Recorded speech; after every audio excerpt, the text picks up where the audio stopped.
All right, last one for today. The sixth and final thing today regarding how our education system is misusing time is the idea of short-term thinking. It reinforces short-term thinking. So it's really hard to escape this no matter where you are. I don't care if you're homeschooler or not. I know our schedule is always like this logistical puzzle, trying to figure out where the kids were going to be before they they reached adulthood. All the way through, though, we try to focus on their long-term success. So I want to use an example from Josh Wayskin. So he's the one the chess champion that was the basis for being Bobby Fischer. He has a book called Art of Learning. I highly recommend it to people.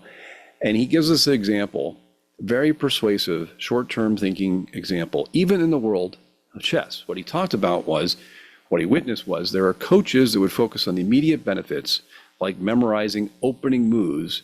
And the problem was that was at the detriment of the players learning the basics. So he spent a lot of his time not focused on opening moves, but focusing just on the basics. And that led to his long-term potential.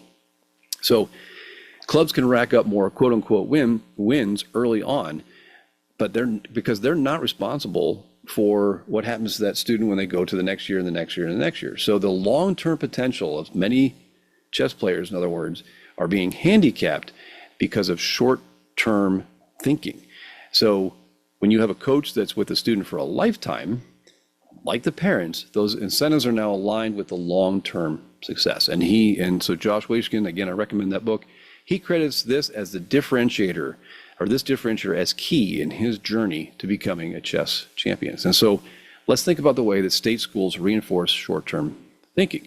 Pressure is always on students for the next class, the next exam, the next paper, the next grade level, and then, of course, the next school you're going to go to. So you have attendance and you have grades, and test scores are all critical for all stakeholders involved. And kids are guided to each of these next steps following the centralized education ladder.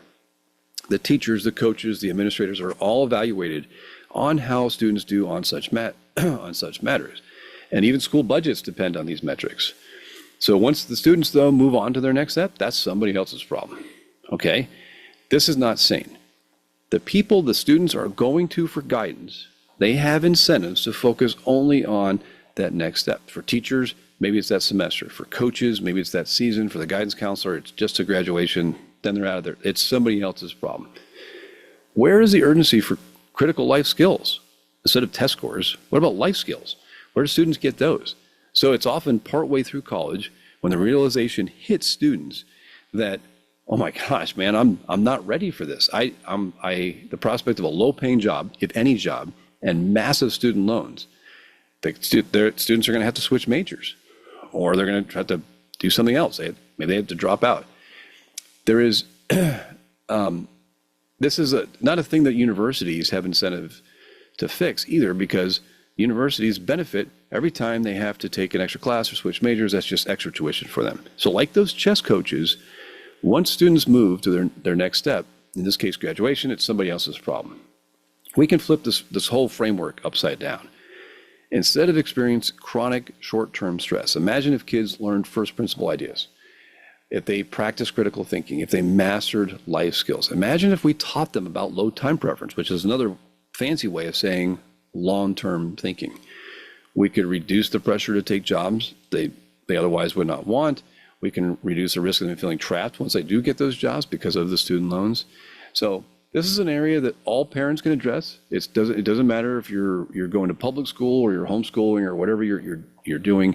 Just by listening to this video, you've already started on your journey to do that, to basically unlearn some of the paradigms of time in our culture and our education system. And all the misuses that we've been reviewing today are actually opportunities. So regardless of how old your kids are, commit to learning more and taking action in whatever way you can. Commit to making time to talk with your kids.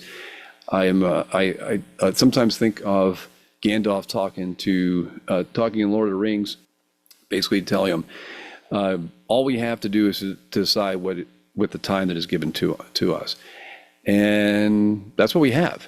So our modern education system is basically forgotten that time is an irreplaceable resource. It's not money, it's not credentials, it's not the test score, it's time.